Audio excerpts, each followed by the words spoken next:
Dans la vie, certaines personnes se dépassent pendant que d'autres se font dépasser. Bienvenue sur Obsession Progression, le podcast des compétiteurs qui sont obsessifs de l'amélioration. Je m'appelle Nathan Delacoste, je suis préparateur mental spécialisé dans les sports extrêmes. J'accompagne surtout des athlètes internationaux comme les skieurs et snowboarders en équipe de France. Dans ce podcast, je partage les coulisses des séances et des prises de conscience avec l'intention d'emmener votre mental au plus haut niveau en entraînant l'humain derrière la machine. Pour cette quête de performance, je vous parle à la fois mindset, cohésion de groupe, discours d'avant-match, résilience et gestion des émotions. Prenez une bonne dose d'inspiration à chaque épisode, ils sont rendus possibles par Ready to Rock.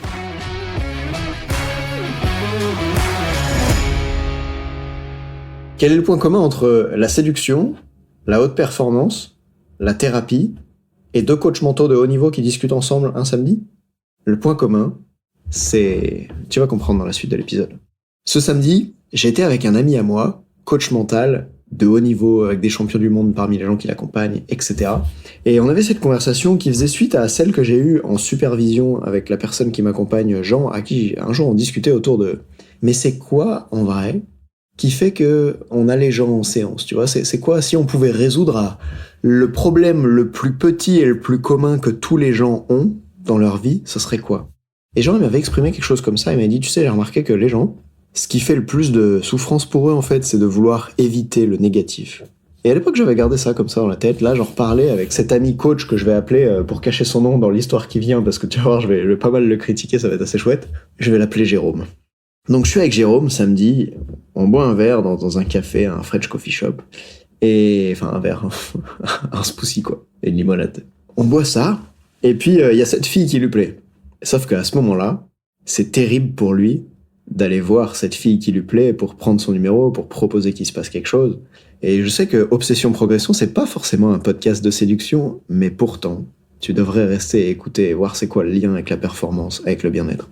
Et donc à ce moment-là, Jérôme, lui, il a essayé une fois, il a vu que la fille, elle était occupée avec d'autres personnes autour d'elle, il est retourné s'asseoir, et là, il est en train d'abandonner, tu vois.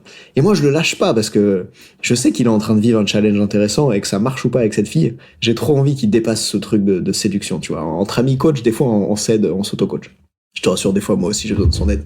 Pas forcément dans la séduction, mais dans d'autres domaines.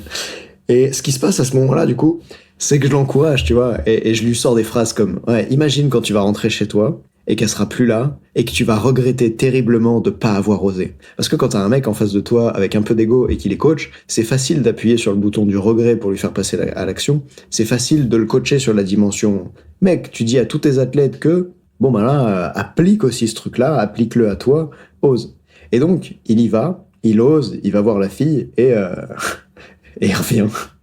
Il revient avec la tête complètement dépitée, le Jérôme.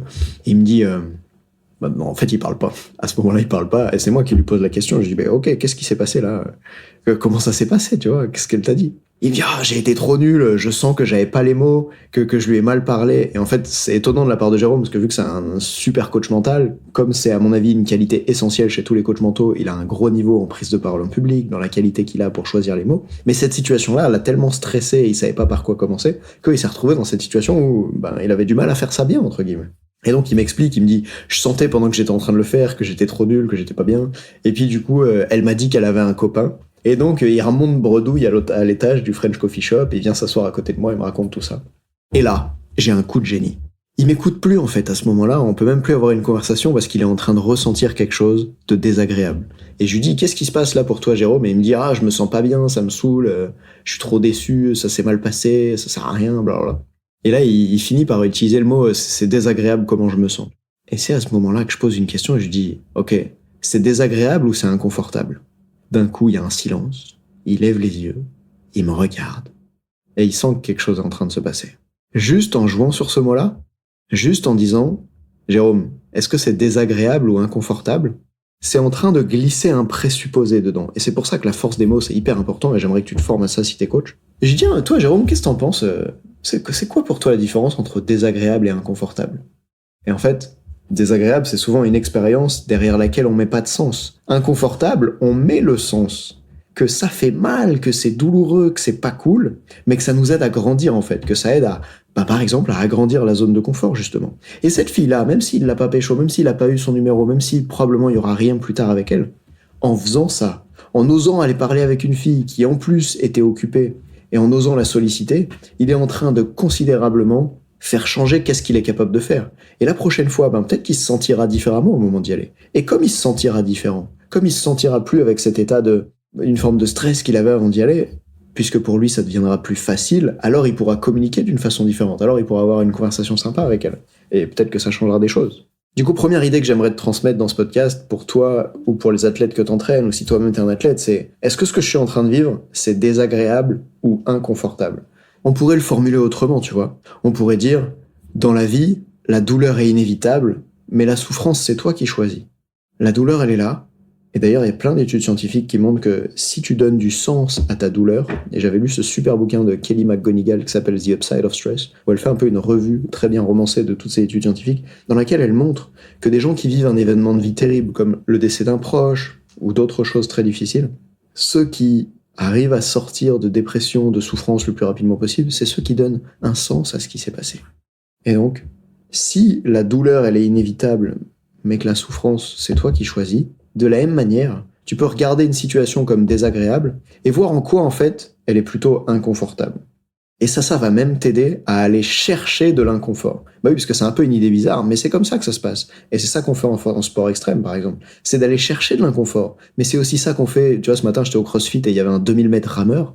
Bah en fait, c'est carrément inconfortable de cracher tes poumons pendant 7 minutes sur un rameur.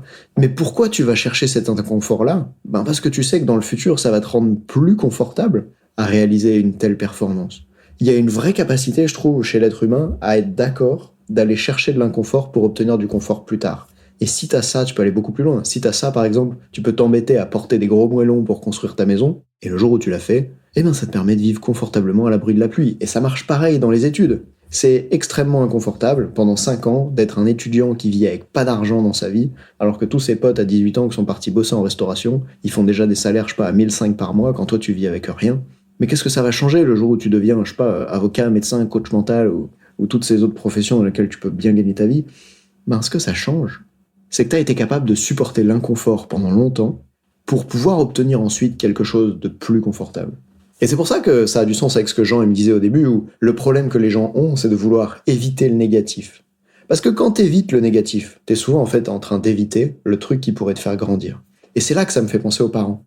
Tu sais, les parents, il y en a plein, par exemple, qui sont super bienveillants. Il y a plein de parents qui ont vécu des problèmes financiers quand ils étaient jeunes, qui n'ont pas été soutenus par leurs parents, qui ont vécu dans la misère. Et du coup, qu'est-ce qu'ils font ? Ils vont créer d'abord un niveau de richesse pour eux, et après, quand ils vont avoir des enfants, ces parents-là, souvent, ils vont vouloir éviter ces problèmes à leurs enfants. Puisque quand t'as vécu toi dans la misère, et que t'es un parent comme passionné, en amour pour tes enfants, j'imagine que ce que t'as envie de faire, c'est juste d'offrir une vie meilleure à tes enfants. C'est juste de faire en sorte qu'ils vivent pas dans la misère. C'est juste de faire en sorte qu'ils aient pas à faire face à ça. Et donc, quand tu mets ça en place, qu'est-ce que tu finis par mettre en place ? Probablement, tu vas éviter la frustration chez eux. Probablement que tu vas les aider à devenir ce qu'on appelle des enfants pourri gâtés. Tu sais, des enfants qui peuvent avoir tout ce qu'ils veulent. Et ça crée plusieurs choses. Qu'est-ce que ça crée ? Ça crée le fait que quand toi, tu veux protéger quelqu'un d'un challenge, mécaniquement, si toi, tu deviens protecteur, tu crées en face quelqu'un ou quelque chose qui va devenir persécuteur. C'est vraiment important, et d'ailleurs j'en parle dans le podcast, je crois que c'est le 11 sur le triangle de Karpman. J'aurais que tu prennes conscience que quand tu aides quelqu'un à éviter certains problèmes, tu facilites le fait que ces problèmes arrivent quand tu n'es pas là. Et par exemple, dans le cas d'un enfant, oui, toute son enfance, tu peux le protéger du fait de manquer d'argent. Mais le jour où tu seras plus là, alors peut-être avec des thématiques comme l'héritage, et si t'as tellement de revenus, tu pourras lui en confier toute ta vie, c'est sûr, et on est dans une société qui peut permettre de faire ça. Mais je pense quand même qu'à un certain stade, il aura besoin d'être capable, rien que de gérer par lui-même son argent en fait, et puis d'être capable d'en générer, etc. Et pour aller bien au-delà de l'argent, tu sais, il y a cette étude scientifique sur les chamallows, l'étude scientifique, le marshmallow test. D'ailleurs, j'en parle tellement souvent que je sais plus si j'en ai déjà parlé dans un podcast récemment ou pas. Pour te l'expliquer en 1 minute, voilà ce qui se passe dans cette étude scientifique. Il donne à des enfants un chamallow dans une assiette. Le scientifique, il lui dit « Là, je vais m'en aller. Si t'attends que je revienne avant de manger le chamallow, t'en auras 2. » Et donc l'enfant, tu peux le voir en caméra sur YouTube, il est face à la frustration, c'est terrible, il a trop envie de manger le chamallow. Mais le scientifique revient plus tard. Et c'est marrant parce que quand on mesure les enfants qui ont été capables de résister le plus à la frustration par rapport aux autres, et que les scientifiques font les études longitudinales, ce qu'ils s'aperçoivent, c'est que les enfants qui réussissent le mieux les challenge dans la vie plus tard, dans leur vie professionnelle notamment, dans leur vie financière, c'est les enfants qui, étant jeunes, étaient capables de résister à la frustration, de pas sauter tout de suite sur le petit plaisir, d'être dans l'inconfort maintenant pour obtenir quelque chose de plus grand plus tard. D'ailleurs, c'est une vision assez capitalistique du truc, en fait, où il faut pas manger le chamallow maintenant pour avoir plus de chamallow plus tard. Je sais pas où t'en es avec le capitalisme dans ta vie, mais en tout cas, c'est important que quoi que tu crois par rapport au capitalisme, tu puisses voir l'importance de résister à la frustration, l'importance de vivre des choses désagréables, l'importance de vivre de l'inconfort pour pouvoir grandir. Et si t'es entraîneur, je te jure, je t'assure qu'il y a un truc que tu dois faire avec tes athlètes, c'est construire chez eux la croyance que c'est normal, que ça fait partie du processus de faire face à l'inconfort, que c'est essentiel. Et d'ailleurs, tu peux écouter l'épisode précédent, l'épisode 15 à propos de ça si tu l'as pas encore fait. Maintenant, ça pose la question de quel type d'inconfort on veut faire vivre aux gens, tu vois. Puisque je suis en train de te dire qu'ils ont besoin d'inconfort pour progresser, tu pourrais sortir de là en disant « Ah oui, mais Nathan, du coup, c'est mieux d'être un coach inhumain, qui insulte ses athlètes, qui prend pas soin d'eux. Comme ça, ils vont apprendre à se défendre par eux-mêmes. » Et ouais, peut-être que tous les athlètes, comme moi, qui ont eu des coachs qui, à un certain stade, s'intéressaient pas trop à leurs émotions, plus tard, ça fera des super coachs mentaux. Pourquoi pas? Tu vois, ce challenge, ce que j'ai vécu quand j'étais plus jeune, m'a aidé, je pense, à devenir un meilleur coach mental. Mais peut-être que dans le cas des athlètes que tu entraînes, il y a des challenges plus intéressants que ceux que j'ai vécu moi à leur donner pour qu'ils aillent vers le sport de haut niveau, vers la performance, si c'est ça que vous avez envie d'accomplir ensemble. Et donc, pour terminer ce podcast, voici les 2 choses que je te propose de retenir. La première, c'est de commencer à utiliser cette question pour toi ou pour les autres. Est-ce que c'est désagréable ou inconfortable? Et d'éduquer soi-même et les autres sur l'importance de vivre des choses inconfortables pour grandir, pour aller vers là où on veut ensuite. Est-ce que c'est désagréable ou inconfortable? Et au moment d'aller séduire cette fille, j'espère que Jérôme, la prochaine fois, il sera dans le canapé, tout stressé, prêt à se lever. Il va se dire, ok, est-ce que c'est désagréable ou inconfortable? Et si c'est inconfortable, ça fait du sens pour moi si j'ai envie d'agrandir cette zone de confort-là, si j'ai envie de séduire plus facilement, d'y aller. Et ce qui est applicable ici, dans cette situation de séduction, ça peut être appliqué dans plein d'autres domaines. D'ailleurs, c'est souvent ce qui se passe pour les jeunes athlètes que j'accompagne.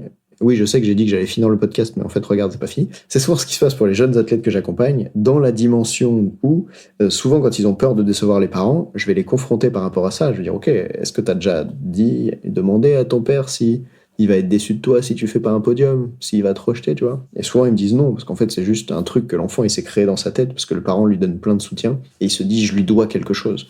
D'ailleurs, peut-être que le biais de réciprocité dans la psychologie humaine n'y est pas pour rien.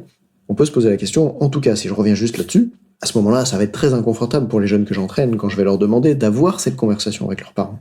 Et pourtant, ça va faire ensuite une différence. Donc, première chose, est-ce que c'est désagréable ou inconfortable? Et puis, deuxième chose, tu ne veux surtout pas protéger les gens de tous les problèmes qui pourraient leur arriver. Sinon, tu les empêches de développer les skills dont ils ont besoin pour pouvoir y faire face. Comme c'est le cas de l'argent, si je te donne là tout l'argent dont tu as besoin, tu sauras jamais le développer. Comme c'est le cas du travail, si t'es jamais confronté au fait de devoir travailler beaucoup, comment est-ce que tu vas développer une capacité à travailler dur? C'est le cas avec la frustration et les chamallows. Bref, surtout demande-toi, quand je vais aider cette personne, quand je vais lui apporter cette aide-là, est-ce que ça peut lui empêcher d'apprendre quelque chose qui est vraiment important? Et j'en parlais récemment dans un podcast, il y a 2 ou 3 épisodes où on parlait, tu sais, de cet entraîneur de ski alpin qui accompagne sa jeune et que chaque fois qu'elle est en difficulté, il veut l'aider à rebondir. En fait, si c'est tout le temps toi qui la fait rebondir, comment elle va apprendre elle-même à rebondir par elle-même? Bref, j'espère que cet épisode t'a plu, que tu sors de là avec les dents longues, que t'as envie d'aller faire face à l'inconfort. Et évidemment, là, j'en parle avec beaucoup de plaisir, comme si c'était facile. En fait, non, c'est pas facile. C'est facile d'en parler, c'est dur de le faire, mais c'est ok, ça fait partie du processus. Et à ce stade-là, si t'es un sportif, un athlète qui m'écoute, tu sais exactement comment ça se passe dans la dimension physiologique du truc, tu sais exactement à quel point il faut pousser dur, faire les efforts, être dans l'inconfort pour que tes muscles grossissent, que ton cœur se développe, que tes poumons envoient plus d'oxygène à tes muscles. Bref, t'as compris comment ça marche l'entraînement physiologique, t'as compris comment ça marche la vie en général, c'est pareil. Désagréable ou inconfortable? À toi de choisir. Salut.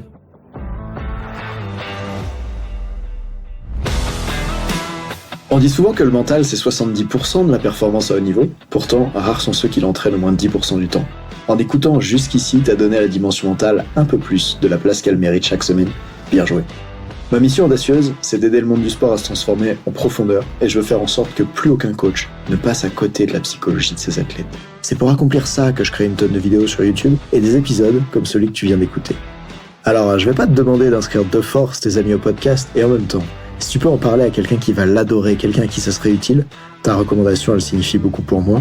Si chaque auditeur en parle juste à 2 autres, l'année prochaine, on sera des milliers de fois plus nombreux avec l'obsession progression. Salut!